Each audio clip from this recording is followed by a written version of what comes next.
Okay, if you guys could all settle down, find a seat. Thank you so much for getting here on time. Today's class we are going to be talking about how to get into reading classic literature. I am your professor, CarolynMarieReads, and everyone please get out your notebooks and open to page 196 in War and Peace. We will be going over all of the texts that we'll be discussing this semester in this class. I can't take myself seriously. Oh my god. Hello everyone. Welcome back to another video. I am your host. I am your friend, Carolyn. Hello, how are you guys doing today? I am here to help you get into classic literature. This is my beginner's guide to reading classic literature and to loving classic literature, and to do it for the cultural references, because one of the best things about classics is the memes. It's the memes. And I spent all of last night and today writing out a whole list of tips that I have and different classics that I want to recommend for getting into reading classic literature. I have done a past video I think a year ago, where it was my first beginner's guide to reading classics, but I wanted to do an updated one, especially because I am much more versed in reading classic literature, so I do feel like I have a few more tips that I want to add to the tips I have already given in that video. I did keep quite a few of the tips that I gave in my first beginner's guide video, but I did want to add a bit more, add a few more personal recommendations and everything like that. So get your notebooks out, or if you go in the description box, there will be a link to a Google Drive, and that is where you can find this exact packet. It is an actual packet because it's 3 pages long. Let's get to the last page. Okay, so are your notebooks ready? No, I'm just kidding. Just sit back, relax, and enjoy. Hopefully you will enjoy. I wanted to reference a list because if I just babble on, this video will be 10 hours long. No joke. And there are so many different things that I could discuss concerning classics, especially like what makes a classic, what is a classic, how do we define what a classic is, and a million other different discussions based on classics. All the different genres of classics, which is also what I will be going into today. So I'm going to be going off of this list, which can be found in the description box. So if you want to, if you want to follow along like I am an actual professor, then please feel free. So I'm going to be reading off of this list, so I am more concise and to the point. And tip number 1, or the number 1 thing to think about when going into classics, is don't be afraid of them. Take away the assumption that you have to be a brilliant, award-winning scholar to read them, and remember, they are just old books. They were once new releases. I feel like there's this expectation concerning classics that you have to be incredibly smart to read them. You have to be studying literature. You have to be working on a thesis or a dissertation in literature. You don't.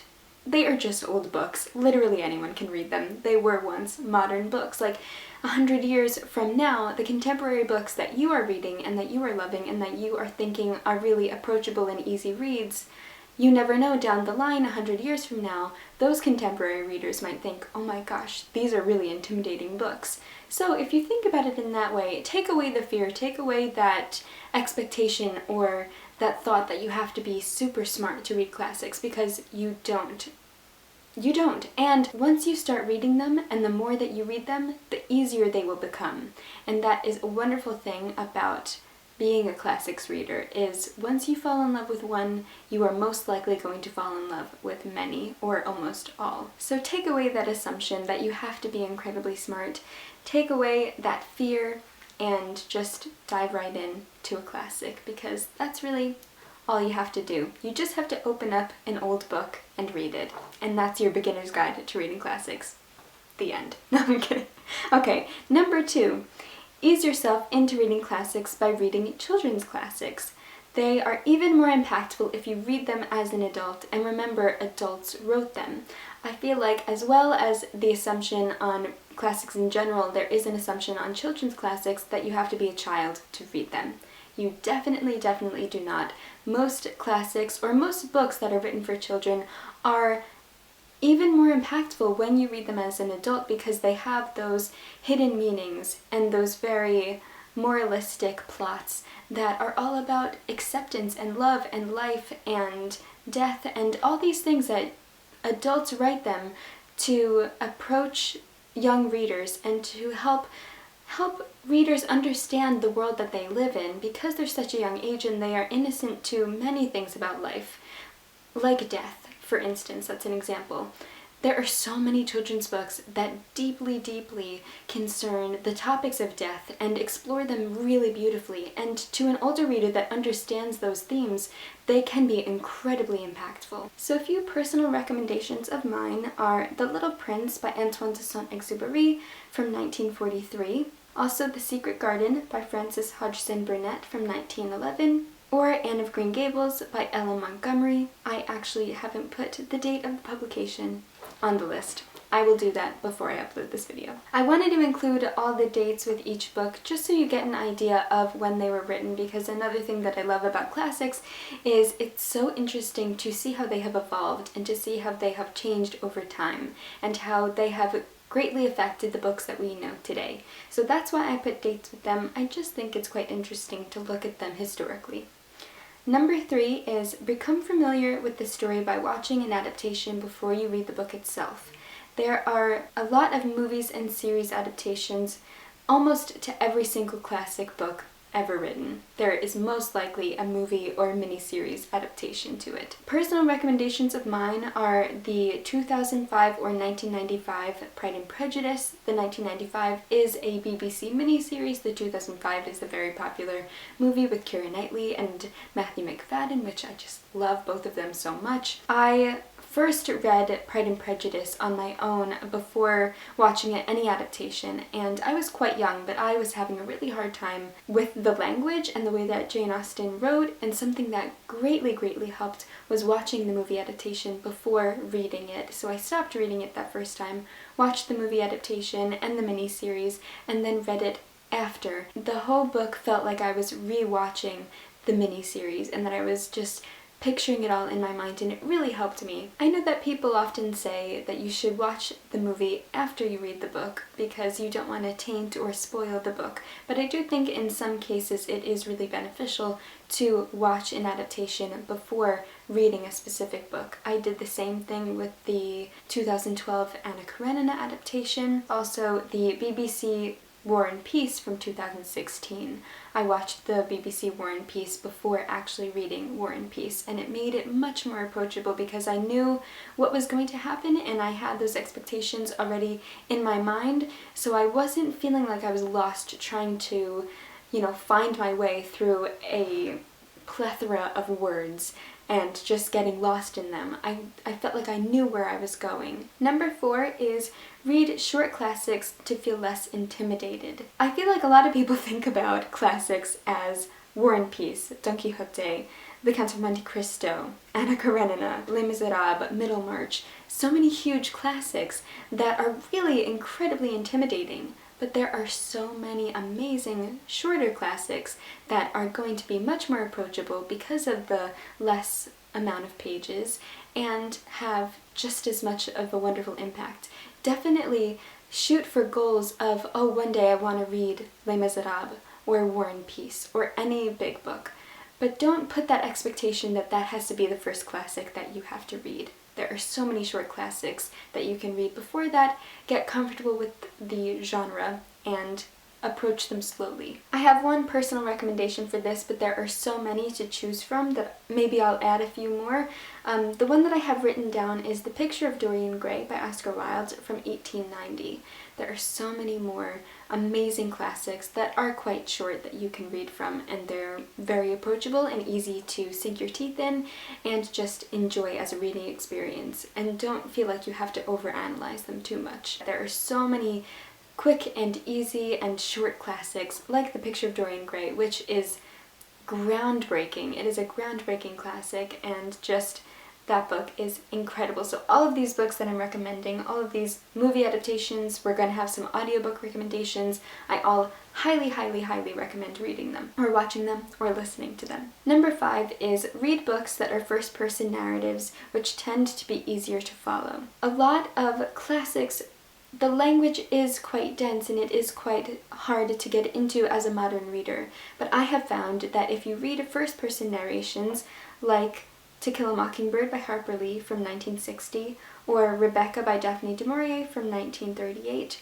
or Jane Eyre by Charlotte Bronte from 1847, we have a more personal narration where you're just following one person's story and they're telling it to you like you're sitting down with them and they're explaining an event that happened in their life. It's not too complex, it's not too hard to grasp, and first-person narrations tend to be much more approachable for a modern reader. So definitely go for one of those. All 3 of those books are 3 of my all-time favorites. Number 6 is listen along with an audiobook. Doing this can take away some of the pressure and make it feel like you're listening to a film, but it's actually all happening in your mind. I wouldn't recommend audiobooks where you don't enjoy the narration. It can have a negative influence on your enjoyment by a lot. I know that there were so many narrations that I just dealt with even though I didn't like the way that the narrator narrated, and it influenced my enjoyment of the book. I ended up not enjoying the story because I was so hung up on how I didn't enjoy the narration. So definitely find a narration or an audiobook of a classic that you really enjoy. There are so many amazing audiobooks that you can choose from. So I also said try your best to find narrations or narrators you'll enjoy listening to for a long period of time, especially if it's a longer classic, if it's a shorter classic, and you're sight reading along or just listening to it. It really depends on your ear and what is pleasing to you. You don't want to read a book or listen to something that you wouldn't enjoy. That's like listening to music that you don't enjoy just to listen to the music. You wouldn't do that. So, some personal recommendations from me. So this is definitely personal to every reader. These are narrations that I like, but you may not like them. So just take this with a grain of salt. So the Anna Karenina from 1877, which is my favorite book of all time, if you're new here and you didn't know that. That's just always something that I have to say. So Anna Karenina by Leo Tolstoy from 1877, which is read by Maggie Gyllenhaal. What I love is when actors narrate audiobooks because I feel like they do amazing narrations because they are used to acting out roles and they have the inherent ability to portray many different characters and often make different voices for a lot of different characters. So Maggie Gyllenhaal is great for Anna Karenina. The Hobbit and The Lord of the Rings by J.R.R. Tolkien from The Hobbit from 1937. Those are read by Andy Serkis, and Andy Serkis is the voice of Gollum from The Hobbit and The Lord of the Rings, and he does, oh my gosh, the best narrations because he is the voice of Gollum. When you listen to The Hobbit and The Lord of the Rings, he voices his own character, so it's like watching the movies and reading the books all at the same time, and it is just mind-blowingly brilliant. I can't recommend that enough. He does an incredible job. And then we have Anne of Green Gables by Ellen Montgomery, read by Rachel McAdams. I love Rachel McAdams. Her voice is so beautiful and calming, and I think she does such a beautiful job narrating Anne of Green Gables, which is also another one of my favorite books. Short, very easy, it's also a series, and it's also considered a children's classic, so it is ticking off many of these boxes. Next we have Great Expectations from 1861, of course written by Charles Dickens, read by Simon Purble.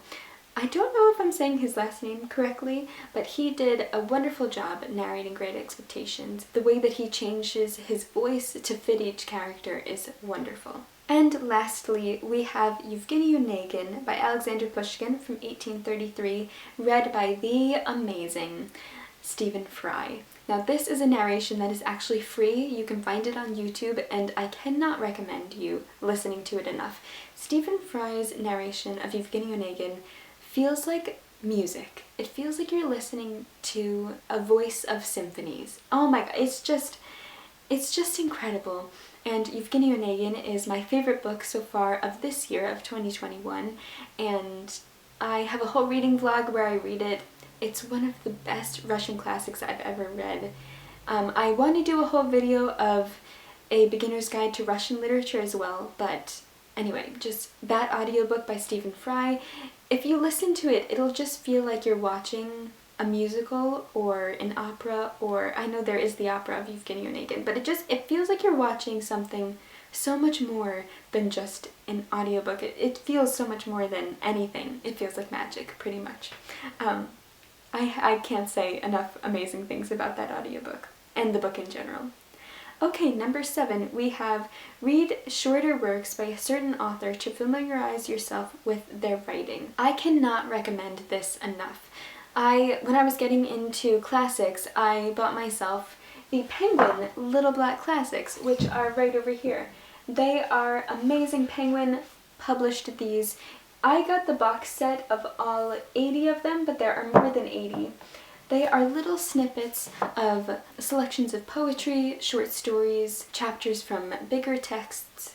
They are amazing ways to introduce yourself to a particular writer, to see if you like their writing. If you don't want to jump into a huge book, it's like what I did with Leo Tolstoy, which is one of my personal recommendations on here. The book, How Much Land Does a Man Need and What Men Live By, which is number 57. It was written in 1886. I first read that from the Little Black Classics collection, and that's the first Tolstoy I ever read, and I fell in love with him. And now Anna Karenina is my favorite book ever. This year I also read War and Peace, and it was just such a great introduction and a nice way to dip your toe into a certain author without diving straight in and drowning in the sea of words. So yes, can't recommend Penguin Little Black Classics enough. Also, if you find short stories or maybe a selection of poetry, a lot of novelists like Emily Bronte and Thomas Hardy also wrote poetry as well as novels. So the Penguin Little Black Classics that I would personally recommend are, of course, How Much Land Does a Man Need and What Men Live By. Also, The Yellow Wallpaper, which is number 42 from 1892, and that is written by Charlotte Perkins Gilman. That is one of my favorite short stories. I read it last year for the second time. I first read it in university in one of my short fiction classes. It is amazing. It is amazing. Oh my gosh, amazing. I'm not going to go into synopses if you haven't noticed, just because if I did, I would take so much time to do that. So if any of these books sound interesting to you or you want to learn more about them, I can't recommend looking them up online or on Goodreads, or maybe looking on my YouTube channel. I have most likely talked about these books because I'm recommending them, so I've most likely read them at one point or another and have talked about them on my channel. Then the next one I have to recommend is Circe and the Cyclops, number 70 in the Little Black Classics, from 1614 by, of course, Homer. This is a selected chapter from Homer's Odyssey, and it is about Circe and also the Cyclopses, and it's just such an amazing chapter. It's such an amazing part of the Odyssey. I actually haven't read the entire Odyssey, but I love Circe and the Cyclops. I love that section of the book, and I know I'm going to love the whole thing. I am just also intimidated by it, and I should take my own advice, Carolyn, and read the whole thing, but that is definitely something that I want to do very soon because I loved Circe and the Cyclops, and it did make me feel more excited to read the whole book. On to the next page. Okay. Number 8, we have do some fun bookish research. Find university lectures where you can hear a different analysis of the story. Go on YouTube and listen to different reviews and book discussions to learn more about them in general. I recommend doing this after you've read the book, just in case there are spoilers. And the main thing that got me interested in wanting to read classics is the YouTube videos, because I saw so many other booktubers reading classics and loving them, and I wanted to understand why. And I also wanted to understand the cultural references. I feel like this is a thing that is recurring in this video. Something that I always saw on Instagram was the classic literature memes, and I wanted to understand them. I wanted to know what they were about, and I wanted to also make references myself, because I just feel like I am that peak nerd that wants to make a literary reference any chance I get. So yes, read classics for the memes. That's just, you know, it's not a number on this list, but it should be. Okay, So I have written down on this list a few of my favorite lectures and videos discussing certain classics. So the first one I have on here is a Jane Eyre lecture that you can find on YouTube. Another one is from Erwin Weil on Dostoevsky. He is a wonderful scholar, and especially on Dostoevsky. He speaks amazingly about Dostoevsky, and you can just like feel how much he admires him and is interested in him, of course, and so that naturally makes you interested or want to be interested in a specific writer. We also have Rosamund Bartlett discussing Anna Karenina. She is one of the translators that has translated Anna Karenina from the Russian, and she is talking about in this specific video about why Anna Karenina is still popular today. And it's one of my favorite videos. It's very short, it's like 4 minutes, but I highly recommend giving it a listen. And all of these will be linked on the list. If you click on the link, then you will be able to access these videos. And of course, the Dickens versus Tolstoy debate from Intelligence Squared. If you don't know what Dickens versus Tolstoy is, it is a book club that I am a co-host of with my friend Emma from her YouTube channel, Emmy, and we discuss Dickens and Tolstoy, and we have debates on who is the better 19th century novelist, and that was inspired by this debate by Intelligence Squared, and they also have a wonderful cast of actors that act out certain scenes from the books, one of them being Tom Hiddleston. Okay, so that will also be linked down below. Cannot recommend watching that enough, and that is what inspired us to make the Dickens vs. Tolstoy book club. Another great thing about classics, there are so many book clubs and so many groups that you can join and podcasts that you can listen to, and just so much amazingness. Okay, number 9, and then we have number 10, and then that is it. But number 10 is quite a hefty one. So anyway, before I'm getting ahead of myself, number 9. Take away the pressure, throw caution to the wind, pick up an old book, because that is what a classic is. It is just an old book, and just have fun. Classics are jam-packed with unique and clever humor, wonderful love stories, deep meanings, captivating settings, some with tragically moving plots, and all with unforgettable characters. If you don't like one classic, stop reading it, and try another. Your mood completely affects your enjoyment of a book, so it may not be the right time to read it.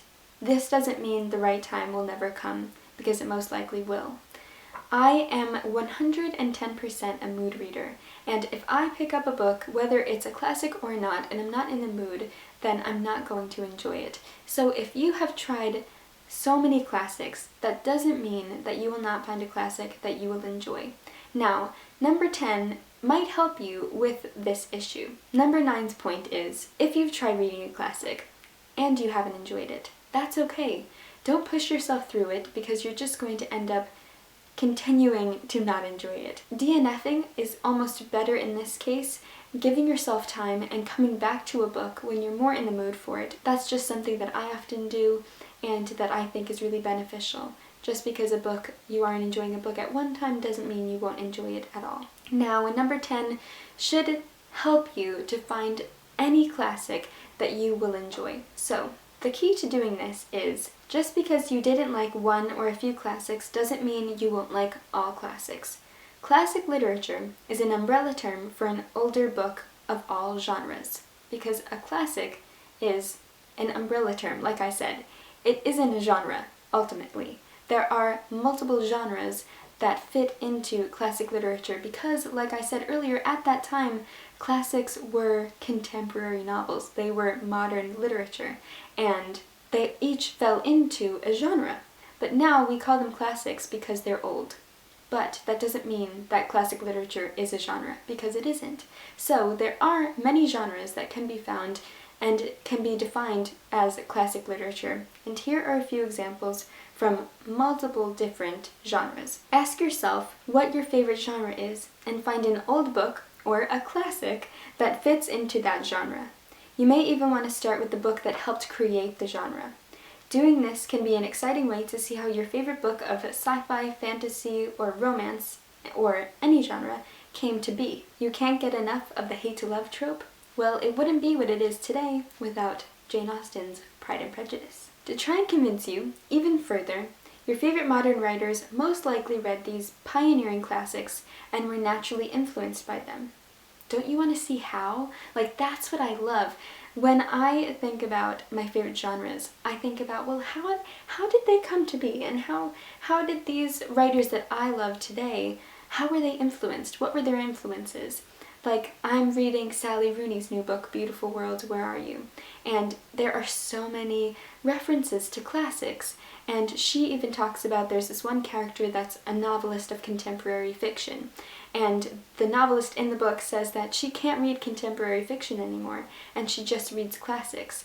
But the writer writes contemporary fiction, and same thing with Sally Rooney. A lot of contemporary novelists are influenced by these classics, and I find it really interesting to see how they influence modern fiction. So here are a few examples of old books that helped create the genres we know and love, as well as some personal recommendations from me to you. Sci-fi and dystopian. Mary Shelley's Frankenstein helped define the genre of science fiction. She was also one of the first writers to step into the bleak world of a dystopia with her novel The Last Man from 1826. I find that incredibly fascinating. Just Mary Shelley as a person, just insane to think about that she was so young and she defined both of these genres. Unfortunately, I read Frankenstein and I really didn't enjoy it. So I know so many people that would go, oh my god, you didn't like Frankenstein? That doesn't mean that you won't like it. So that's why it's on this list. Like I said, if you don't like one classic, that doesn't mean you won't like all classics, because I don't love Frankenstein, but I love so many other classics. Okay, and I also haven't read The Last Man, also by Mary Shelley, so maybe I should try and read that because I do love a good dystopian. Some personal recommendations of mine for sci-fi and dystopian. These are more dystopian than sci-fi, just because I'm not the biggest sci-fi reader. We have Aldous Huxley's Brave New World from 1932. We also have George Orwell's 1984 from 1949. And a modern classic that I can't not recommend because it is some of the books that have made me the reader that I am today. The Giver Quartet, which is a series of 4 books, The Giver being the first one, from 1993 by Lois Lowry. Those are all amazing dystopians, and The Giver as well, like I said, is from 1993, so it is more of a modern classic, but I highly recommend reading it and also seeing how the other classics that have came before The Giver have influenced what The Giver is. That's what I am so fascinated by. What is going on with my voice? Someone get this girl a glass of water. Class, please excuse me while I take a sip of water. Alright. Back to your packets, thank you very much. Okay. Now we have the genre of horror. The Gothic novel by Horace Walpole called The Castle of Otranto from 1767 is said to have founded the horror story as a legitimate literary form. So before there was horror, there was Gothic novels, Gothic fiction, and then there's also a subgenre, Gothic romance, which I will get to soon. Horace Walpole's The Castle of Otranto from 1767 is said to have started the horror genre. So I'm not the biggest reader of horror, so I don't have any personal recommendations for this one. And I haven't read The Castle of Otranto, but I definitely want to. And it's also short, I believe, so if you're interested in the horror genre, I highly recommend trying out The Castle of Otranto. Okay, then we have the genre of true crime. Truman Capote's novel In Cold Blood from 1965 is usually credited with establishing the genre of true crime. In Cold Blood is also another book that I haven't actually personally read, so I can't personally recommend it to you. But I do know that many people have read it and loved it, and it did establish the genre of true crime. I'm not the biggest true crime reader.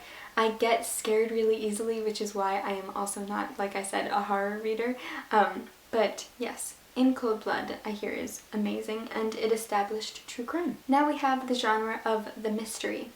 The genre of mystery has origins that date back to ancient literature in 1001 Nights.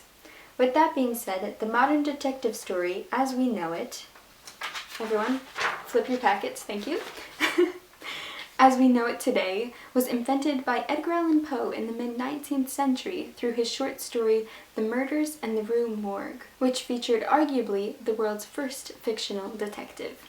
And then of course there is Sherlock Holmes and many other amazing mysteries. I am also not the biggest mystery reader, so I don't have any personal recommendations for this genre as well, but I do love a good Edgar Allan Poe story or poem. He's just amazing. Now the next genre I have is young adult.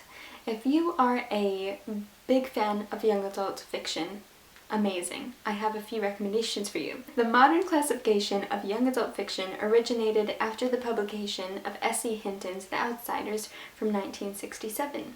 You can also argue that classics such as The Catcher in the Rye by J.D. Salinger or my personal recommendations, Little Women and Good Wives by Ella Montgomery, can be considered YA novels as well.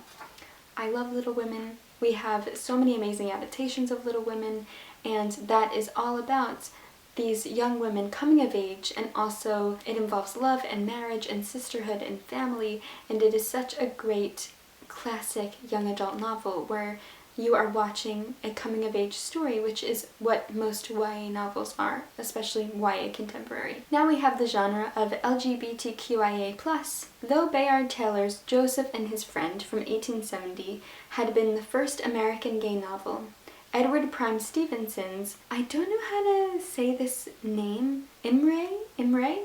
I'm totally pronouncing this incorrectly. A Memorandum from 1906 was the first to have a happier ending for the couple. Now my personal recommendation for a classic that has LGBTQIA+ themes is Maurice, written in 1913 and 1914 but only published after the writer E.M. Forster's death in 1971. It's one of my favorite books. It deals with homosexuality during a time in England where it was illegal, and it's just incredibly heartbreaking and powerful to read how same-sex love has changed over the years, and it's an amazing book. Also, Virginia Woolf has some incredible LGBT classics as well. There are so many, but my favorites definitely Maurice by E.M. Forster. Now we have the genre of magical realism. If you love magical realism, 100 Years of Solitude, written by Gabriel Garcia Marquez from 1967, is seen as one of the first celebrated texts that used magical realism, and it definitely pioneered the genre and made magical realism what it is today. So I actually haven't read 100 Years of Solitude.